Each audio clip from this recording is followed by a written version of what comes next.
now! Run! Hey! Wait! Oh, shit!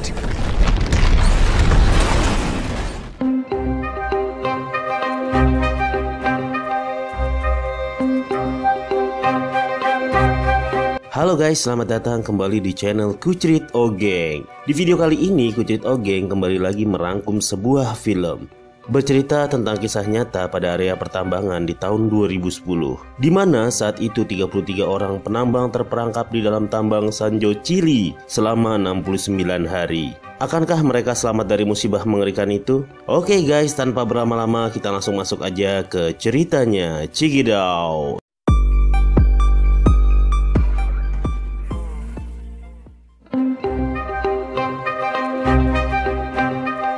Cerita diawali ketika para penambang sedang berpesta di suatu tempat. Pesta itu adalah pesta salah satu penambang senior yang bernama Gomez. Dia sudah bekerja di area tambang tersebut selama 45 tahun guys. Dan besok adalah hari terakhir Gomez bekerja. Mereka semua sangat bahagia.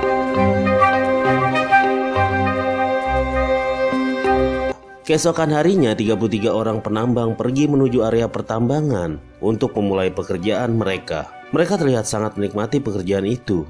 Sesampainya di sana, mereka dibawa menggunakan sebuah truk untuk masuk ke dalam goa penambangan. Tepat di depan goa, mereka berhenti untuk berdoa agar selalu diberikan keselamatan sebelum melakukan pekerjaan.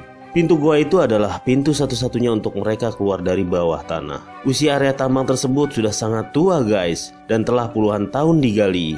Setelah 1 jam melakukan perjalanan, mereka sampai di kedalaman 520 meter, sangat jauh dari pintu keluar di atas. Mereka langsung memulai pekerjaan mereka. Ketika itu, salah satu penambang melihat keretakan besar di area tambang itu. Dia sangat ketakutan guys. Lalu tak lama kemudian terjadi gempa. Semua penambang berlari ke dalam mobil untuk menyelamatkan diri. Mereka tidak pergi ke atas guys, melainkan ke tempat emergensi yang sengaja dibuat untuk berlindung. Karena mereka tahu di atas pasti sudah runtuh dan jalan keluar satu-satunya sudah tertutup. Dan akhirnya gunung yang telah mereka gali puluhan tahun sudah benar-benar runtuh dan terkubur. Mereka semua selamat meski ada beberapa penambang terluka. Salah satu di antara penambang tersebut melihat sesuatu guys. Sebuah batu besar yang menutupi jalan alternatif mereka untuk keluar. Dengan cepat kabar runtuhnya tambang itu tersebar hingga semua anggota keluarga mereka tahu dan sangat khawatir. Saat ini hanya ada satu jalan menuju keluar, yaitu dengan menaiki tangga yang langsung menuju ke atas. Namun keadaan tanah masih labil dan sangat membahayakan mereka. Salah satu penambang bernama Mario mengambil resiko tersebut dan akan menaiki anak tangga itu. Dia berpikir kalau dia tidak melakukannya, mereka semua akan terkubur hidup-hidup di dalam tambang tersebut. Seluruh keluarga para penambang berdatangan di area tambang. Mereka ingin mengetahui kabar keluarga mereka, apakah masih hidup dan selamat dari kejadian itu. Salah satu istri penambang yang bernama Maria terus-menerus menanyakan keselamatan para penambang dan para penyelamat yang sampai saat itu belum ada di sana. Dia juga meyakinkan para keluarga penambang lain untuk tetap bertahan di area tambang itu untuk mendapatkan jawaban jelas dari pemilik tambang tentang keselamatan keluarga mereka. Kabar itu telah sampai ke pemerintahan, bahkan presiden pun telah mengetahuinya guys. Menteri Pertambangan meminta untuk pemerintah dapat membantu musibah tersebut karena dia merasa punya tanggung jawab secara kemanusiaan karena ada 33 penambang yang terjebak di sana meski tambang itu dimiliki pihak swasta.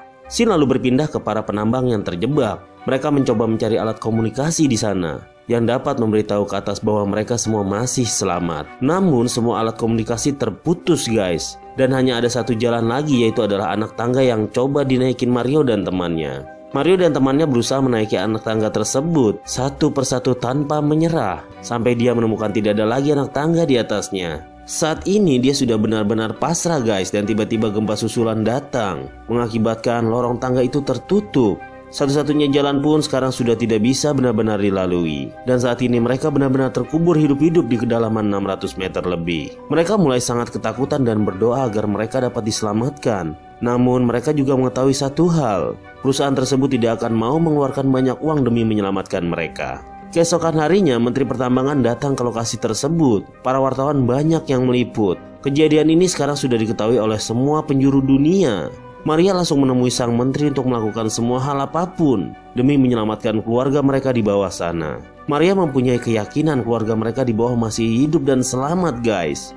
Menteri lalu menemui pihak yang bertanggung jawab atas kejadian itu. Dan benar saja mereka tidak sanggup mengeluarkan biaya besar untuk mengeluarkan para penambang. Dan mereka berpikir pasti tidak ada yang akan selamat dalam kejadian itu. Menteri pun memberitahu kabar tersebut kepada keluarga korban.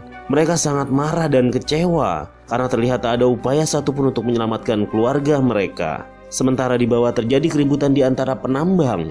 Mereka saling berebutan makanan yang jumlahnya tidak banyak guys. Kemudian Mario memisahkan mereka semua. Saat ini Mario yang menjadi pemimpin mereka dan meminta semua harus dibagi secara adil satu sama lain. Mario mengatakan kalau makanan itu adalah satu-satunya untuk mereka dapat bertahan hidup sampai regu penyelamat datang. Mario pun dipercaya untuk memegang kendali atas makanan itu dan akan membagi secara rata 1 hari sekali. Di tempat lain, sang presiden menelpon teman lamanya, seorang yang sangat ahli dalam dunia pertambangan. Kita sebut saja dia Juan. Juan dihadirkan untuk membantu sang menteri menyelamatkan ke-33 penambang yang terkubur hidup-hidup di bawah tanah.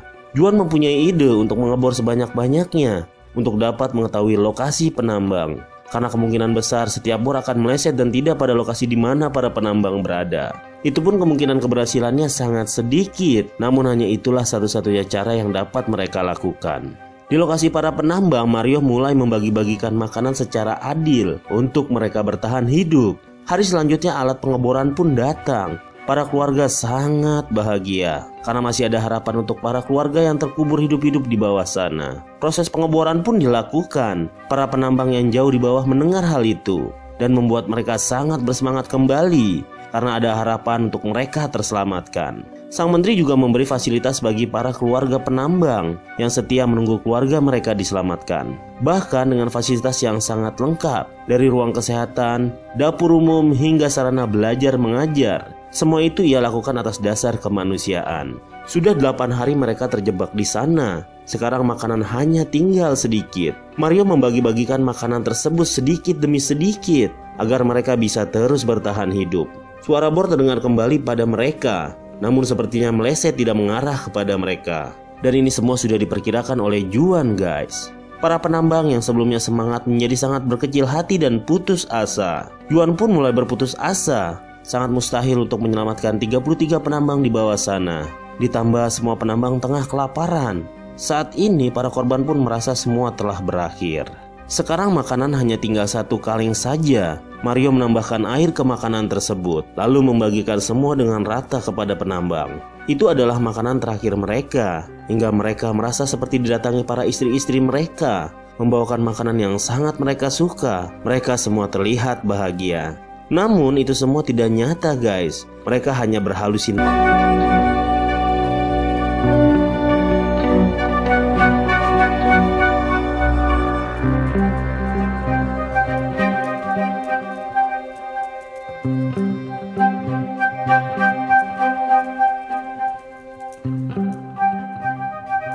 Scene lalu berpindah kembali ke Juan dan sang menteri. Juan mengatakan kalau dia telah menyerah karena mustahil menyelamatkan mereka di bawah sana.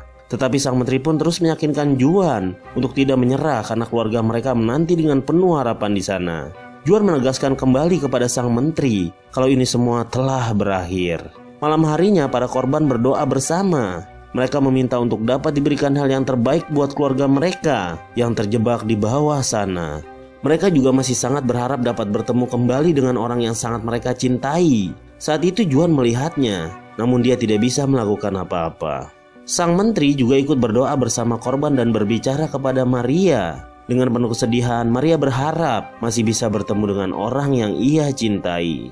Mendengar hal itu, sang menteri menemukan ide gila yang akan dilakukannya. Dia mengatakan kepada Juan untuk dia dapat mengebor dari arah yang berlawanan dengan tanah yang salah sejak awal. Arah itu adalah arah yang sangat jauh dari perkiraan para penambang itu berada. Ide itu pun sangat gila, namun Juan tahu kemungkinan ide itu akan berhasil karena pengeboran akan diarahkan kepada batu raksasa yang menghalangi para penambang tersebut. Kemudian malam hari itu juga pengeboran dilakukan. Hari itu tepat hari ke-17 mereka berada beratus-ratus meter di bawah tanah. Semua penambang sekarang sudah sekarat dan menyiapkan dirinya masing-masing untuk meninggoy. Begitu juga Mario. Perlahan dia mulai memejamkan mata sampai akhirnya ada tetesan air mengenai wajahnya. dan diikuti mata bor yang tembus tepat di atas Mario hingga matahari masuk ke dalam rongga bor tersebut. Mario lalu memberitahu semua para penambang yang terjebak. Melihat itu mereka semua bahagia karena harapan untuk selamat kembali tumbuh. Mereka lalu memukul-mukul bor itu menggunakan besi hingga terdengar oleh sang menteri di atas sana. Para penambang juga meninggalkan pesan di mata bor tersebut, memberitahu kalau mereka semua masih selamat. Kemudian pesan itu dibaca oleh sang menteri dan terlihat sangat bahagia karena usaha mereka mulai membuahkan hasil.